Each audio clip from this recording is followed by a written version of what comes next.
Ladies and gentlemen, it's my high honor and privilege to introduce the 52nd Lieutenant Governor of the state of Indiana, Lieutenant Governor Suzanne Crouch.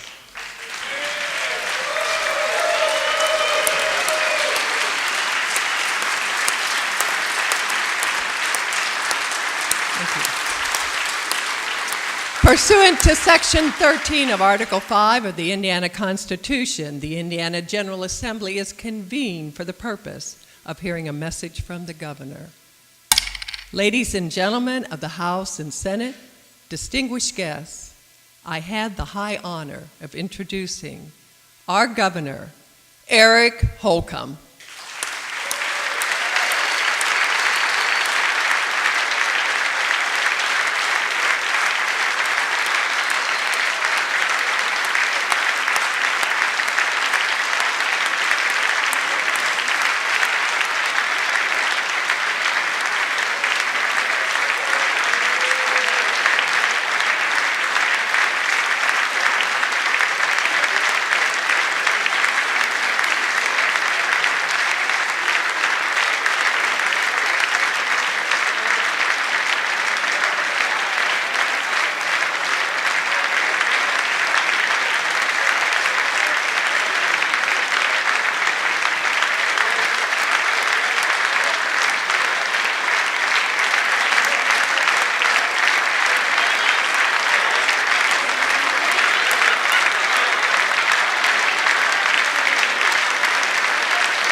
Mr. Speaker, Mr. President, Madam Chief Justice, Lieutenant Governor, members of the General Assembly, my fellow Hoosiers, it's an honor to stand before you for the second time to discuss the state of our state and the work we will do this year to make life better for all of our citizens. When I became governor 1 year ago, I took the baton with momentum created by previous administrations. And together, we've worked every day, not just to sustain that momentum, but to build on it. We work to make sure the business climate in Indiana remains among the very best in the nation, that Hoosiers have the tools they need to take advantage of growing opportunities, and that our state government is among the most efficient and effective for the very people we serve. Last year, I outlined a vision to take Indiana to the next level, and I laid out 5 goals, 5 pillars to help us get there. 2018 is all about taking those tools that we've been provided and putting them to work for a single purpose in mind, to make life better for all Hoosiers. So the question before us now is, what must we do to make sure every Hoosier has the opportunity to take part in the growing bounty our state has to offer?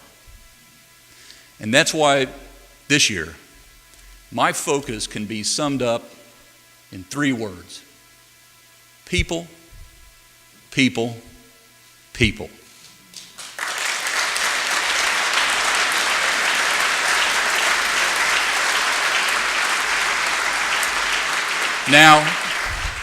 Now, before we look ahead, let's look at where Indiana stands today. Stands might be the wrong verb, because the truth is, Indiana is on a roll.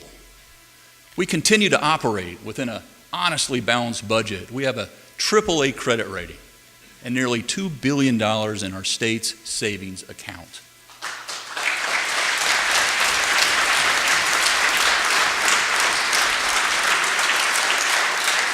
In large part, because of our low tax and reasonable regulatory climates, we rank best in the Midwest and a top 5 state in the nation for doing business.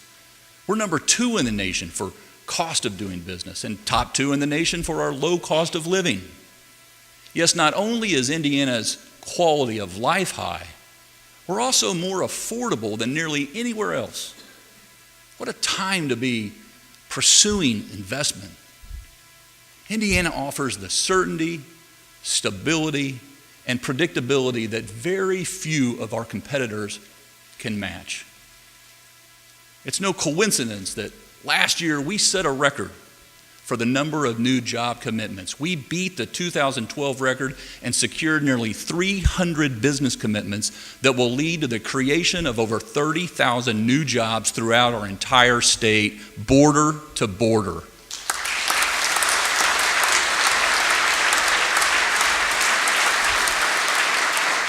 And these are good jobs with wages 1/4 higher than the average Hoosier wage.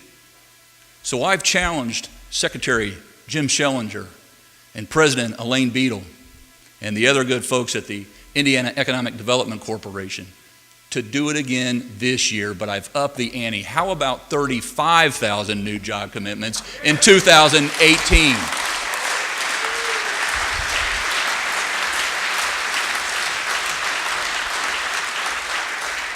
Even as we focus on making life better for Hoosiers today, we're also preparing for the future.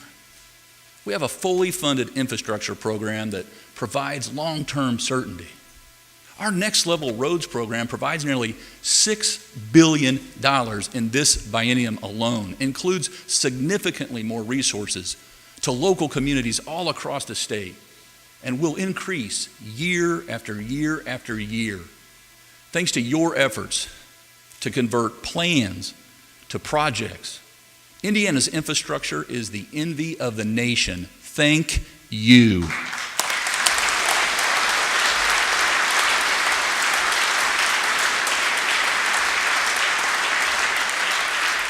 And after adding flights to the east and west coasts, for the first time in our history, we have a nonstop direct flight to Europe, connecting Hoosiers and Hoosier-made products to European markets like never before.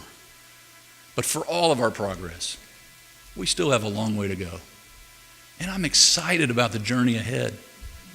Our greatest challenge is that too many Hoosiers lack the education and skills for the jobs that are here today and being created tomorrow, nearly all of which require a post-secondary education. Right now, we have 85,000 jobs in Indiana unfilled because employers simply can't find the people equipped with the skills they need. And add in the IEDC's 30,000 new jobs with even more on the way this year, not to mention the more than 1 million jobs to be filled over the next 10 years as baby boomers retire. This is the defining issue of the decade, and we don't have a day to waste. That's why, of my 5 pillars, developing a skilled and ready workforce will demand the greatest focus and collaboration. One way we've already begun to tackle this problem and this challenge is with our Next Level Jobs program. In the 5 months since we rolled it out, over 270,000 people have visited nextleveljobs.org. Over 13,000 of them have filled out the grant application, and over 300 businesses have expressed their interest. Now we must convert interest to enrollment and then to completion. And the good news is we have the resources to begin to crack this code, and we're going to put them to work for every student and worker in our state who wants to get ahead. That's why we're setting big goals. For example, more than 700,000 Hoosiers started college but didn't finish, and many of them would like to go back and get a degree. Our goal this year is to enroll 25,000 more of them in programs that help them do just that.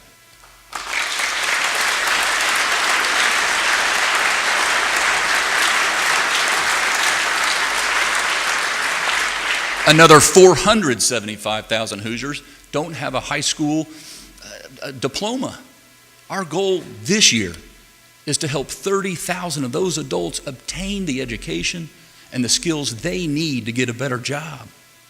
We'll also establish a state work-based learning and apprenticeship office that will increase the number of these opportunities from 12,500 to 25,000 by the end of 2019, moving Indiana into the top 5 in the country.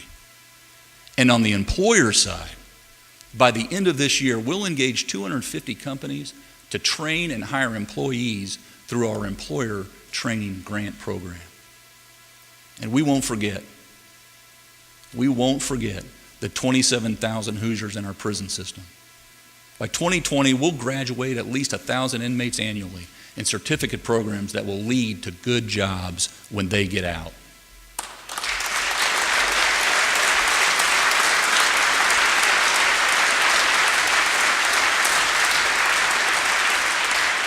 Add all this up, and we're talking about more than 1 million of our fellow Hoosiers that need and can be skilled up. Let's give them the tools they need to reach their true full potential. Think about the value to them, to your communities, and to our state.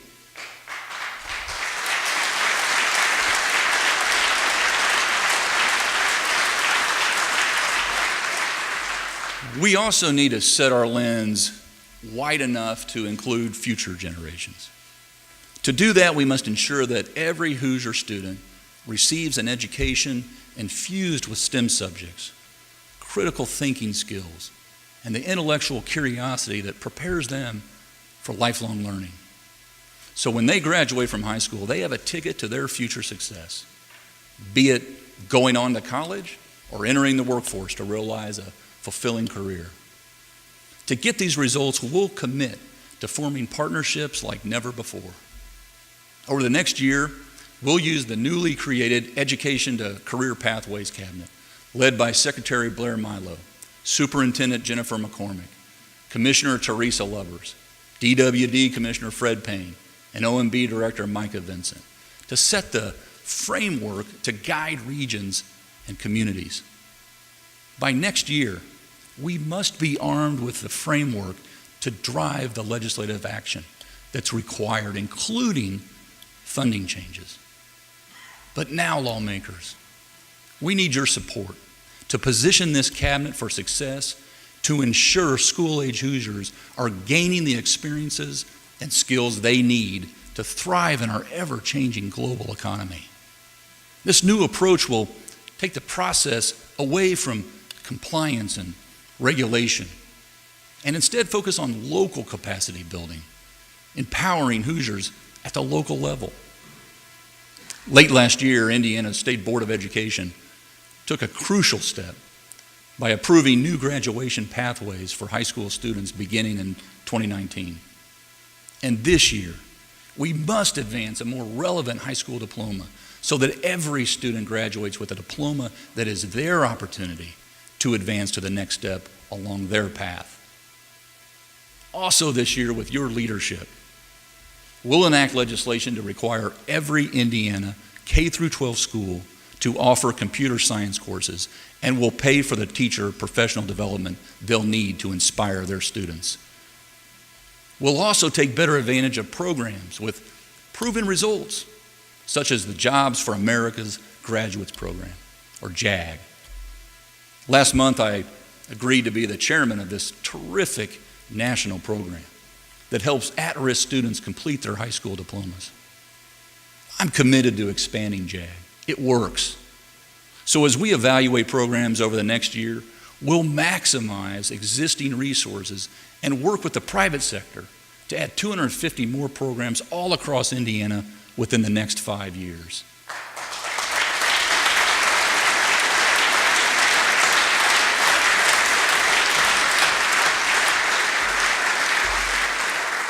Strengthening our workforce will be one of the most important things we've ever undertaken. It's going to take a long-term commitment and an all-in approach among many stakeholders in every community, include multiple key state agencies and departments. But the results when we succeed will position Indiana for even greater economic gains for your children and grandchildren and generations beyond. And for all those Hoosiers that we all care so much about to be successful, we must continue to cultivate our strong and diverse economy, modernizing traditional sectors like manufacturing and agriculture, where we've built a competitive advantage like aerospace and life sciences, and nourishing emerging ones like tech. That's exactly why we established the new $250 million Next Level Indiana Trust Fund. And in the first quarter of this year, we'll begin to make strategic investments to build and support more innovation and entrepreneurship in our state. Tech has taken root in Hoosier soil. It's grown by nearly 28% in central Indiana since 2015. Take Emphasis, which was the first Indian company on the New York Stock Exchange and is now in 50 countries. Emphasis could have put its business tech hub anywhere, and they chose Indiana. That will mean 2,000 new jobs by the end of 2021 in areas such as artificial intelligence, emerging digital technologies, the cloud, and big data. Ladies and gentlemen, we have 2 executives from Emphasis with us tonight. We're delighted you're here and growing in Indiana.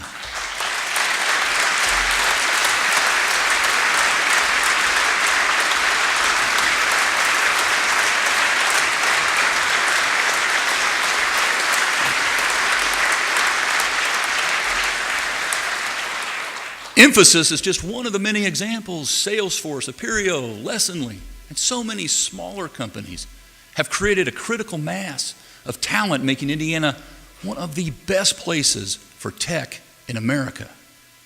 With your help, we're clarifying the sales tax exempt status of software as a service in 2019, something 29 other states have already done, and critical to our ability to continue to recruit these dynamic companies. And we'll expand our efforts to attract more veterans to relocate to Indiana when they leave their military service. We'll go to them and not wait for them to find us. Not only have our vets earned our gratitude and support, but their discipline, focus, and motivation make them ideal workers for any Hoosier employer.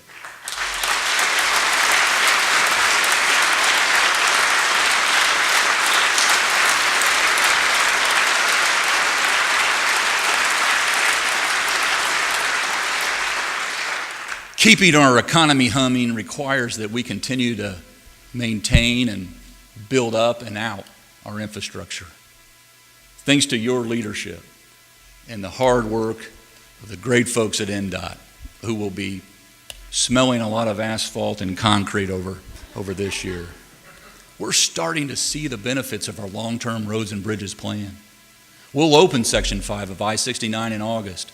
The nearly 10,000 lane miles of pavement will resurface, and the 1,300 bridges we'll repair or replace over the next 5 years are all paid for.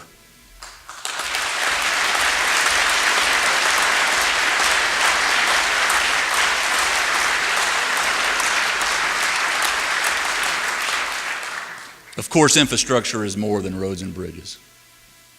We're completing due diligence to add a 4th water port in southeastern Indiana. And we're working to add more direct flights in growing cities like South Bend and Fort Wayne and Evansville to strengthen Indiana's connection with markets throughout the country and the world. It's also high time for Indiana to address our aging water infrastructure. State oversight is spread across several agencies. So we're going to form the executive branch governance structure needed to manage our operations and long-term strategy. We're eager to work with lawmakers to get the ball rolling. In the meantime, I'll direct the Indiana Finance Authority to designate $500,000 each of the next 2 years for development of asset management plans for high-need water and wastewater utilities.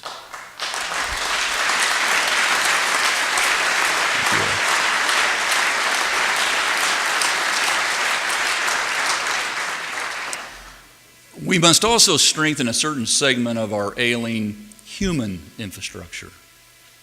A big part of our focus on people is to continue to attack the opioid epidemic head on.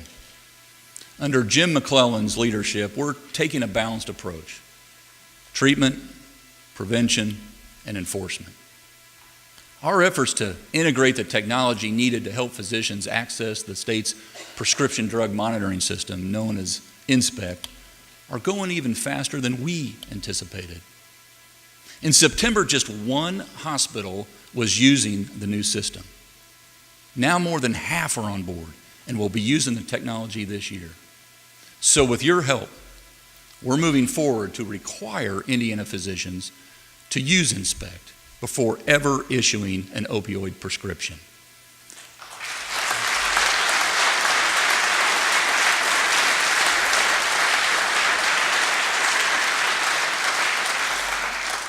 We'll seek to increase the number of opioid treatment locations from 18 to 27, so nearly everyone in the state will be less than an hour's drive to treatment.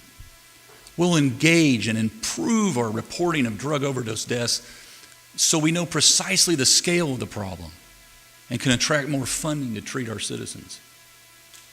And we'll strengthen our enforcement efforts and send a clear signal to anyone who would profit from this scourge.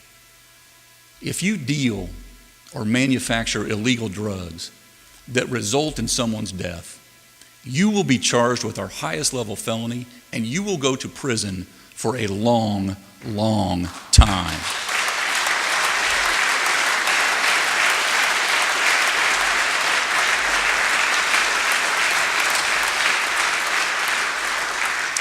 We all know a healthy Indiana depends first and foremost on the health of our people. We are eagerly awaiting federal approval of our Healthy Indiana Plan extension.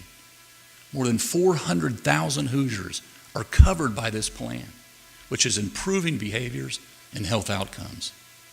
3 successive administrations have built HIP into a national model, and we're ready to take it to the next level with expanded services to help those affected by this drug epidemic and help eligible members transition to meaningful employment. We've worked closely with our federal partners for nearly a year, and I assure you that we'll continue to take care of Hoosiers and those who may seek coverage through this model plan.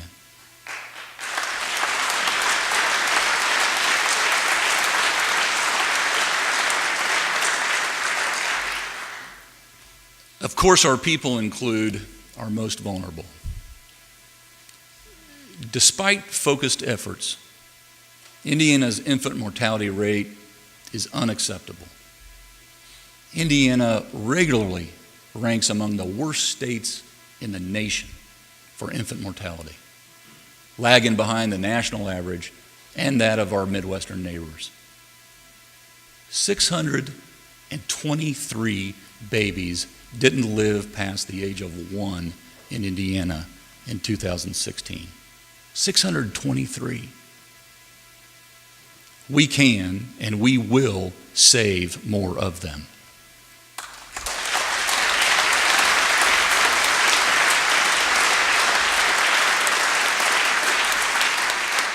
Our infant mortality rate is a direct lens into the overall health of Hoosiers.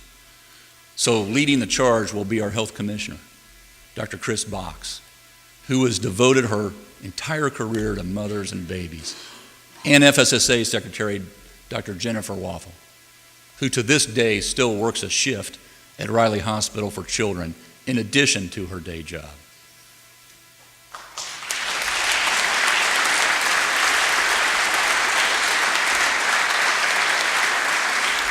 We'll take an important step this year by working with you to implement a levels of care program to assure that the highest risk babies are delivered at hospitals with the facilities to meet both the needs of the mother and the baby.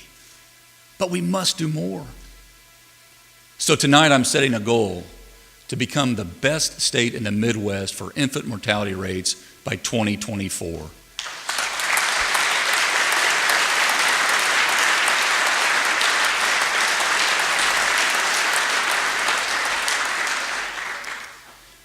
In recent weeks, the Department of Child Services has been the subject of headlines. I'll state right now, there's no one who cares more about Hoosier children than I do. And I will do whatever is necessary to ensure the success of our agency and its mission. I'm delighted that Terry Stigdon is coming on board as our new director, and firmly believe that our big three human services agencies, DCS, Health, and FSSA, will partner now more than ever to address child and family issues.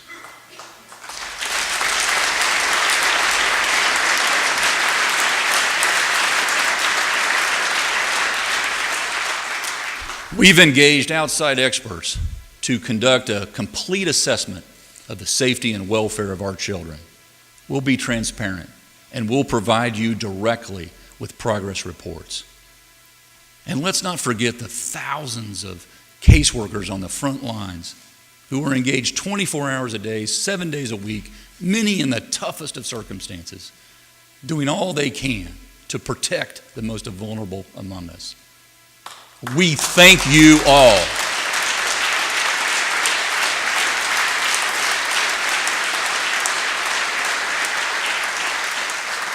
We're so thankful for all you're doing for our kids and for Indiana. When you think about the ongoing efforts to deliver great government service, this is what it's all about. Providing opportunities and tools for every Hoosier, from the very oldest to the very youngest, to live lives to their fullest.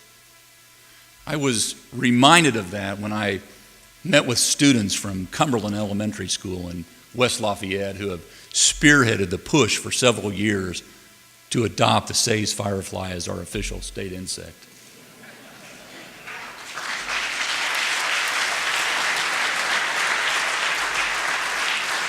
In fact, some of them are in my office right now watching this speech. At least that's what they're supposed to be doing in my office.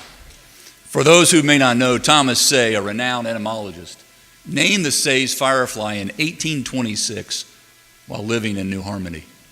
This is a great way for young students to be involved in the civic process. It will promote good citizens, and it will bring attention to science and the outdoors.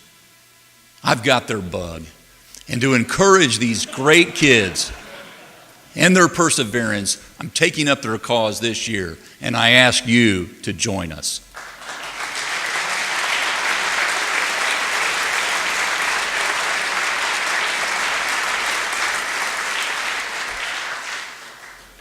It's impossible to think about civics and people without honoring and remembering those who gave their lives so that we could continue to enjoy ours.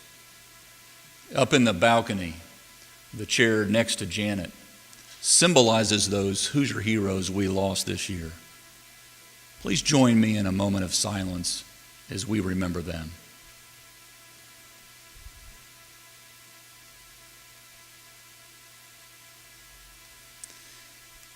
As we salute our heroes, it's easy to overlook that Americans are divided on many issues. And governing often requires bridging those divides. We Hoosiers have been blessed with a character that more often than not leads us to solve problems rather than assign blame, and to work in common cause rather than tear each other down. We have two exemplars with us here tonight. Eva Core, the 2017 Sachem recipient, whose life has inspired me and countless others around the world. And Jim Adderhold, a true leader and mentor who is retiring after 30 years of public service.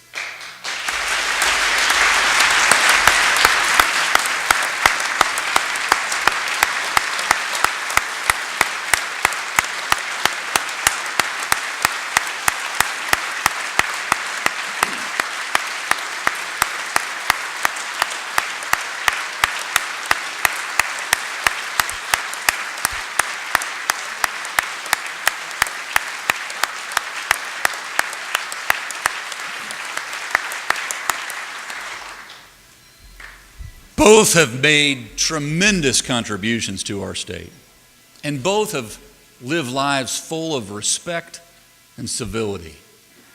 So going forward, I'm going to view civility as the very foundation that all 5 pillars I just described rise up from. I'm convinced that our ultimate goals, this ambitious to-do list, will remain elusive unless we stay open to different views, that we treat each other with respect, and we focus not on what divides us, but on what we have in common. E pluribus unum.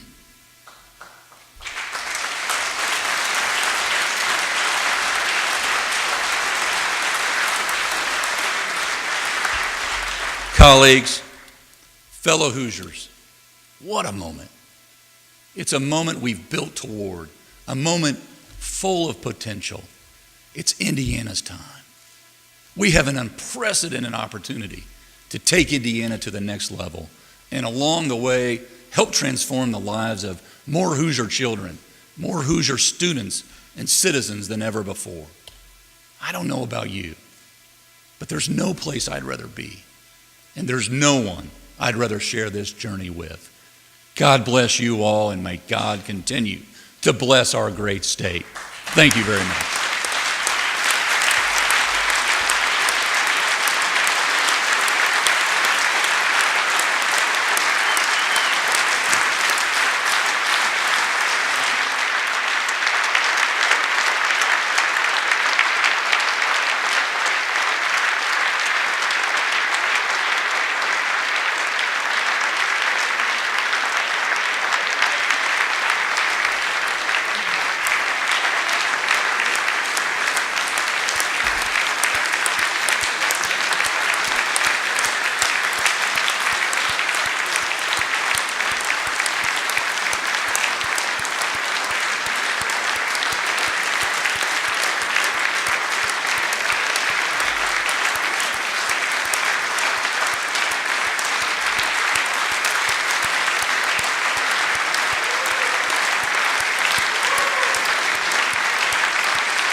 The joint convention is now adjourned.